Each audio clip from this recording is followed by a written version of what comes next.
Willkommen zurück bei Laura und Mariano. Wir sind weiterhin im Himalaya in Ladakh, dem nördlichsten Bundesstaat von Indien, der viel von tibetisch-buddhistischer Kultur geprägt ist. An diesem Kloster sind wir nur zufällig gelandet, weil wie ihr in der letzten Folge gesehen habt, haben wir es nicht über den Bergpass zum Pangong Lake geschafft. Nach 2 Tagen Relaxen in dieser stillen und beeindruckenden Landschaft haben wir jetzt aber Besuch bekommen.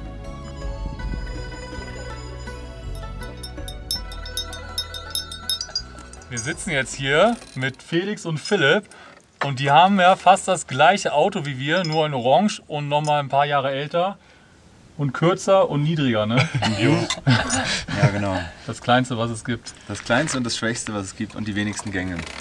Ja, so viele wie ihr. ja. Aber es ist voll cool, jetzt wieder andere Reisende zu treffen und sich so ein bisschen auch über die Reise auszutauschen, über das Auto auszutauschen, über Gott und die Welt. Oder nee, Buddha und die Welt. Ja, wir waren auch eben zusammen nochmal beim Kloster oben und haben hier eine entspannte Zeit. Mega.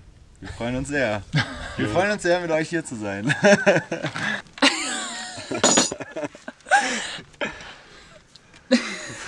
Es ist total lustig. Mariano und ich haben uns hier den einen Nachmittag hingestellt, weil wir dachten, voll wenig los. Hier haben wir einen entspannten Stellplatz. Nun ist es aber doch so, dass in dem Kloster 70 bis 80 Mönche leben und die haben natürlich viel zu tun und fahren deswegen mit ihren Autos hier immer hin und her. Und dann kommen sie immer und sind natürlich neugierig, weil sie sich fragen, was machen diese beiden Touristenautos aus Deutschland hier? Und winken uns immer ganz fröhlich, sagen Julet und teilweise haben wir ihnen sogar schon eine Vantour gegeben. Also das hätten wir auch nicht gedacht, dass wir irgendwann mal buddhistischen Mönchen in Nordindien eine Vantour geben. Und die beiden haben ja so eine ähnliche Reiseroute wie wir, aber statt Armenien, Georgien und so waren die halt viel in der Türkei und dann Irak und sind von da nach den Iran und haben da die ganze Teekultur mitbekommen. Und wo habt ihr dieses Teeset her? Aus der Türkei. Aus der Türkei. Adana. Aber der Tee kommt aus dem Irak, ne? Nee, das ist iranischer Tee jetzt. Iranischer Tee, okay. Auf jeden Fall haben wir hier so ein tolles Nachmittagstee trinken. Das ist auch mal wieder was Schönes. Für uns ist es zu dieser Reise ein bisschen anders gekommen als für Laura und Mariano. Ihr seid ja eigentlich gar nicht mit dem Plan losgefahren, nach Indien zu kommen. Na, wir dachten Vanlife Europa, weil Europa ist auch schön. Genau, ist auch super schön. Meine erste Begegnung mit Indien war 2016. Ich habe ein Auslandssemester gemacht und vorher habe ich Europa nie so verlassen, so richtig. Also ich war in den USA, aber ich habe nichts anderes gesehen als die westliche Welt und Indien war für mich einfach so ein Chaoshaufen, in dem man mich reingeworfen hat und ich fand es auf der einen Seite wahnsinnig faszinierend, auf der anderen Seite auch extrem anstrengend, aber was geblieben ist, war diese Faszination und so ja, es war so ein Eye-Opener, wie verrückt diese Welt einfach ist und was einfach alles auf diesem Planeten passiert.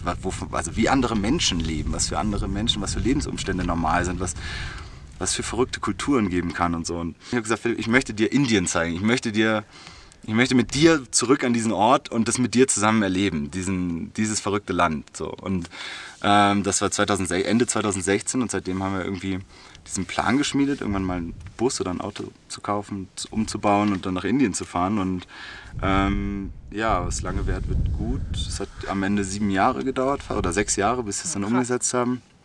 Also es hat 4 Jahre gedauert, bis wir den Bus gekauft haben und dann genau, dann haben wir 2 Jahre gebaut, ungefähr 2,5. Dann sind wir losgefahren und jetzt sind wir hier. Und es ist verrückt, also dass sowas nach so langer Zeit so dann doch zwischenzeitlich zweifeln natürlich auch alle immer daran, ja, fahrt ihr denn wirklich kaufen, macht ihr das denn alles noch und so. Und meine Mutter auch, nachdem wir den Bus gerade fertig hatten ungefähr, war sie dann, wo fahrt ihr denn jetzt damit hin? Und wir, ja, nach Indien. Ach, fahrt ihr wirklich, ist das immer noch euer Plan? Wir sagen, natürlich ist das unser Plan. Also, ja, genau. Und ja, es ist eine wunderschöne Reise. Also es gibt viele Höhen und Tiefen und das ist, glaube ich, auch das Schöne an so einer Reise, dass es ist ein Abenteuer so, ne? Man muss durch viele schwierige Situationen durch, aber es lohnt sich am Ende immer und am Ende überwiegt die schöne Zeit und die besonderen Erlebnisse und das Abenteuer, was man dabei erlebt. Als wir mitbekommen haben, dass Laura und Mariano hier in der Gegend sind, waren wir sofort Feuer und Flamme und wollten uns treffen, weil wir wussten ja, dass die beiden eine sehr ähnliche Route haben und auch viel in Indien unterwegs waren und so den gleichen Struggle haben wie wir, so, weil es ist einfach extrem belastend teilweise in diesem Land zu reisen, auch ohne Van, vor allem mit Van. Und Ja, es ist einfach immer total schön. Also es war gestern total schön, dass wir uns getroffen haben. Wir kannten uns überhaupt nicht, aber wir haben uns in den Bus gesetzt und einfach sofort 3 Stunden dicht gelabert und uns den Frust von der Seele erzählt. Und es ist immer so, wenn man was erzählt und sagt, ja, und dann passiert immer das und kennt ihr es und alle, ja, es ist schrecklich und es liegt nicht an uns, sondern es ist einfach extrem anstrengend. Ja, es ist einfach super wichtig, glaube ich, auf so einer Reise, sich regelmäßig auszutauschen mit anderen Leuten, die ähnliche Sachen durchmachen. Weil, naja, es ist zwar schon zu zweit, aber zu zweit ist man ja auch immer im gleichen Kosmos, in der gleichen Bubble. Man erlebt exakt die gleichen Sachen und man schaukelt sich ja auch gegenseitig hoch. Und dann nochmal gespiegelt zu bekommen von anderen Leuten, so, dass es denen genauso geht, ist extrem hilfreich und balsam für die Seele. So, und das Geile ist ja, wenn man mit anderen Leuten reist, die das ähnliche Auto haben, dann haben die so Ersatzteile. Und uns ist neulich bei der Gangschaltung, da sind so Hebel unten, wo dann so eine andere Stange reingeht. Und die sind mit so einem Plastik-Nupsi und so einer Klammer fixiert. Und uns ist das so aufgefallen, wir sind nämlich rückwärts gefahren und wollten dann wieder vorwärts weiterfahren natürlich. Und das ging nicht mehr, weil halt am Getriebe dieser Schaltarm rausgefallen ist, weil wir halt auf diesen Holperstraßen diese Klammer verloren haben und dann nicht mehr schalten konnten. Und seitdem, da musste ich immer jedes Mal, nachdem wir mal rückwärts gefahren sind, um das Auto klettern, das wieder da reinhängen und so weiter. Irgendwann habe ich dann so Kabelbinder dran gemacht. Aber die beiden haben richtig geil Ersatzteile dabei. Das heißt, das rettet uns auf jeden Fall. Uns ist nämlich das Gleiche passiert. Ja. Deswegen brauchten wir. Und Shannon und Markus ist nämlich das auch das Gleiche passiert, aber als sie noch in Kathmandu standen, dann konnten wir das helfen. Und da ist das auch rausgefallen. Und uns ist es halt auf der Fahrt rausgefallen, deswegen haben wir es halt verloren. Voll geil, vielen Dank. Ja, bitte. Brauchst du mehr als einen? Oder? Nö, einer ist gut. Okay. Und was sie auch noch haben, ist Kühlmittel, weil wir haben zwischendurch so ein bisschen Kühlwasser verloren. Und jetzt in den Bergen wollten wir nicht nur mit Wasser in einem Kühler fahren, falls das dann einfriert. Deswegen so ein bisschen Kühlmittel als Antifrostschutz. Ist voll gut.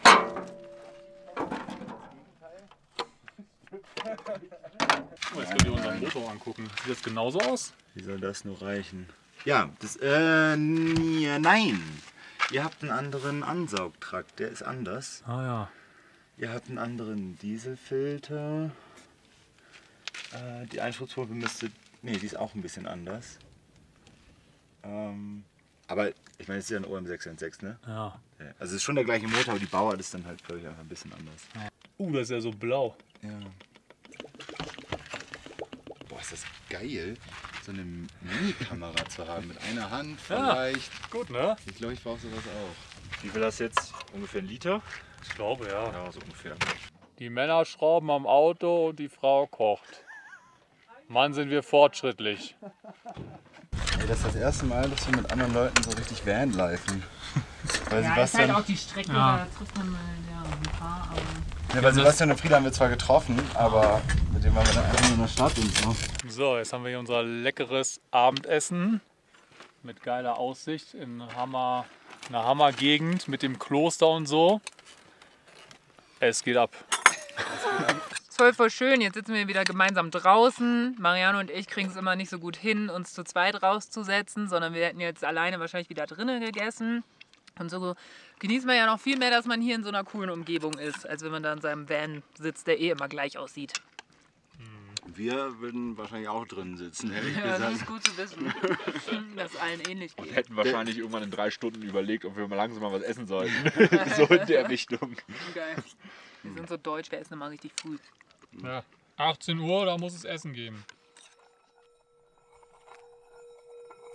Wir hatten also mit den beiden eine super Zeit und es war toll, mal nicht nur zu zweit aufeinander zu hocken, weil sowas wie Freunde treffen hat man einfach nicht, wenn man so lange und so weit reist. Felix und Philipp hatten coolerweise einen Beamer dabei und so konnten wir draußen zusammen einen Film schauen, was wir auch noch nie gemacht haben, also super cool.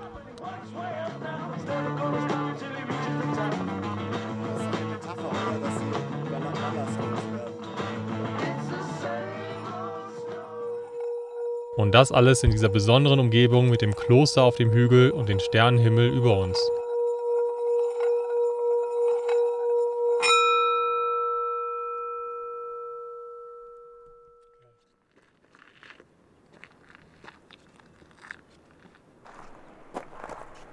Guten Morgen, ich bin jetzt hier mal auf diese kleine Bergspitze gelaufen und auf allen Bergspitzen gibt es meist auch immer so eine Art Tempel oder so oder halt wenigstens diese Gebetsfahren.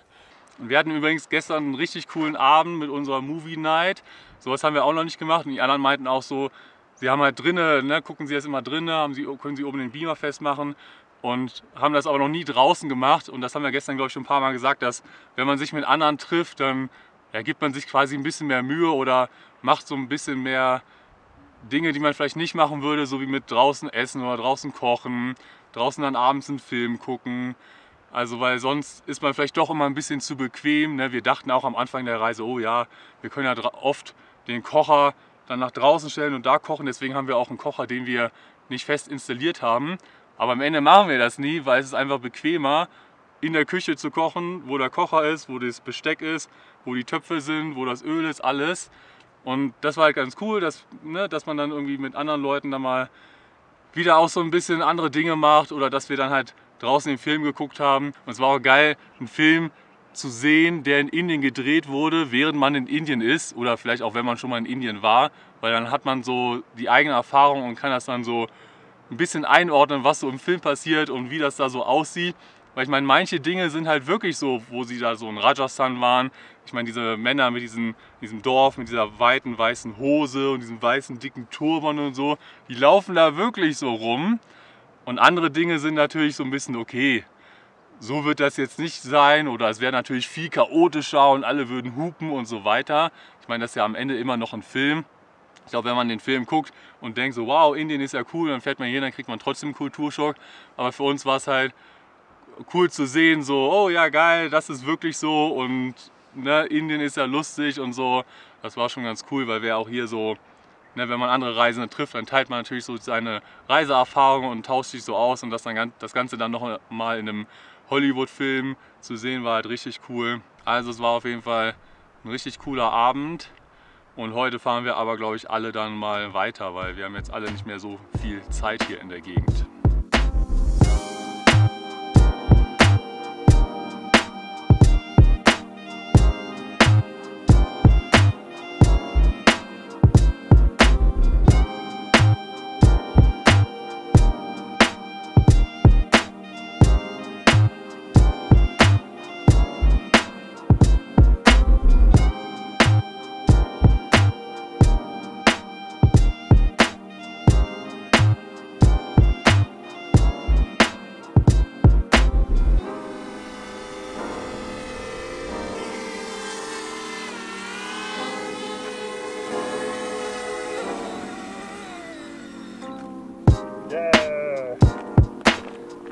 Flight Captain Himalaya!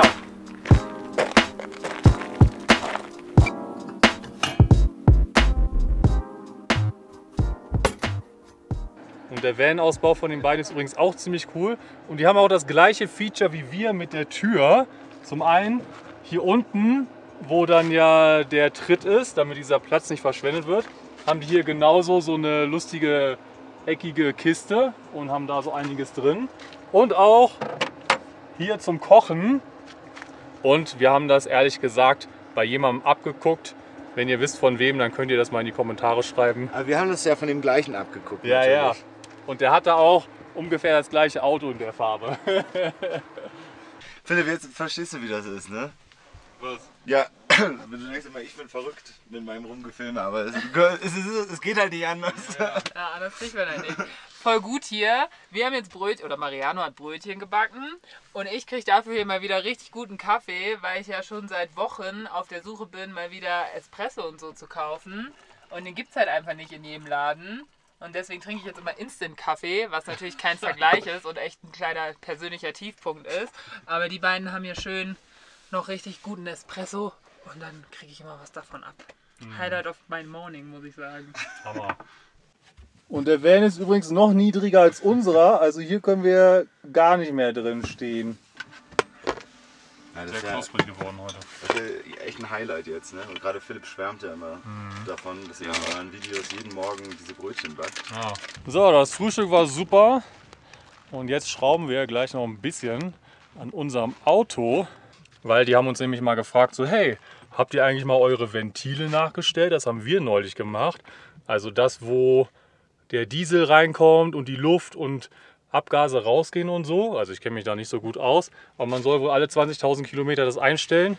Und nachdem die das gemacht haben, hatten die auch sehr viel mehr Leistung. Und wir haben das noch nie gemacht. Und die haben das ganz passende Werkzeug dazu, weil man braucht irgendwie so einen speziellen Schraubenzieher. Und deshalb machen wir das jetzt mal. Für das Ganze muss erstmal die Zylinderkopfhaube ab. Und das sind diese speziellen Schraubenschlüssel, die man braucht. Könnte man wahrscheinlich auch selber irgendwie machen, aber da kommt man dann irgendwie gut damit dran. Das erste Ventil. Das erste Ventil ist gut. Das erste Ventil ist perfekt eingestellt. Immer ein Auslass, ein Einlass, das sich überschneiden. Das heißt, das ist ein Auslass, das heißt, das ist ein Einlass. Jetzt schieben wir 0,1. Das ist ein bisschen zu locker. Oh oh. Mach ich was falsch? Nee. So, wir haben es jetzt fast geschafft. Die Hälfte der Ventile ungefähr war okay. Einige waren zu locker und eins war zu fest. Also ganz gut, dass wir jetzt mal machen. Da haben wir auch ein bisschen mehr Power jetzt hoffentlich, um dann hier die Berge hochzukommen.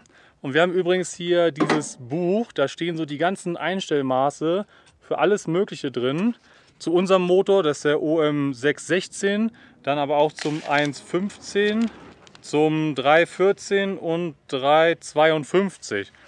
Also alles Mögliche. Ich blende mal einfach das Inhaltsverzeichnis ein und wenn ihr irgendwelche Maße dazu wissen müsst, dann schreibt uns einfach und dann kann ich euch die schreiben, weil das ganze Buch einscannen wird ein bisschen viel Arbeit.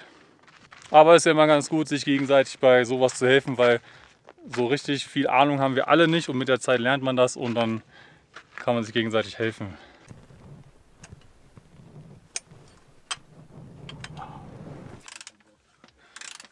Okay, dann jetzt wieder alles zusammenschrauben und dann kann es weitergehen. Ja, das gleiche haben die jetzt bei sich auch gemacht, also vom Campingplatz zur Werkstatt, aber eigentlich sind wir jetzt ja fertig und alles gut gelaufen. Dann jetzt wieder Klappe zu. Wir haben ja drinnen eigentlich eine Motorhaube und hier außen eine Motorhaube, weil unser Fahrhäuschen ist ja irgendwie so ein bisschen kürzer und der Motor ist ja weiter drinne, deswegen ist es auch mal so super laut beim Fahren. Aber naja. Okay, Klappe zu. So, alle sind zur Abfahrt bereit. Jetzt wird nochmal umgeparkt fürs Foto. Habt ihr vielleicht als Thumbnail dann gesehen? Mal gucken. Jetzt mal da.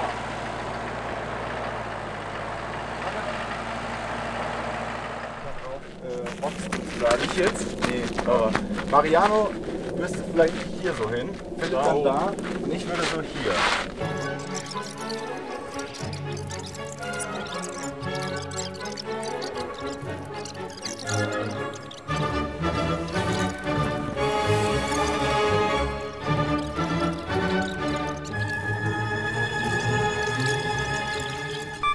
Und los! Los! Sieht man da dann irgendwas? Ja, ja, es blinkt vorne ab.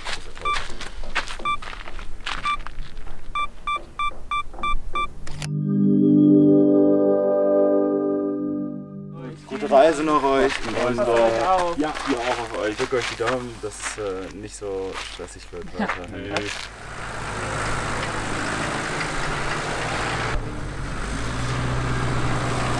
Ciao! Tschüss! Hey. Ach, das war jetzt richtig schön mit denen. Ne? Es ist ja auch, muss man ehrlich sagen, mit manchen Reisenden klickt's und mit anderen halt nicht unbedingt, wobei man ja eigentlich davon ausgeht, man macht eine ähnliche Erfahrung und dann hat man sehr viele Gemeinsamkeiten, aber wir haben auch schon viele Leute getroffen, wo es einfach nicht so super auf einer Wellenlänge war, was ja auch voll okay ist, so ist das Leben. Aber mit denen war das jetzt echt so der ersten Abend angekommen, voll viel gequatscht, eigentlich nur gequatscht, kurz da hochgelaufen, die haben uns geholfen, die haben noch Kaffee gekriegt, so, wir haben versucht da für die zu kochen und so und haben zusammen Brötchen gegessen und so und es war jetzt echt richtig schön. Toll. Ja. Hoffentlich sehen wir die nochmal wieder, das wäre toll. Mhm. Naja, und dann geht's für uns jetzt auch weiter. Ja. Yeah.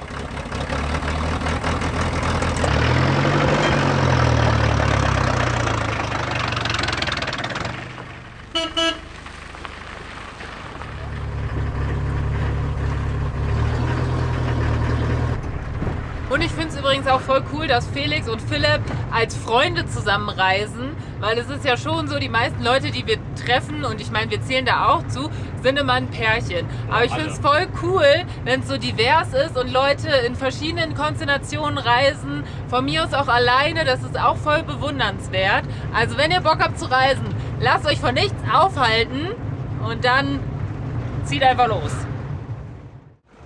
In der nächsten Folge geht das Abenteuer auch für uns weiter. Wir versuchen erneut über einen 5000 Meter hohen Bergpass zu fahren, um das sehenswerte Nubra-Tal zu erreichen.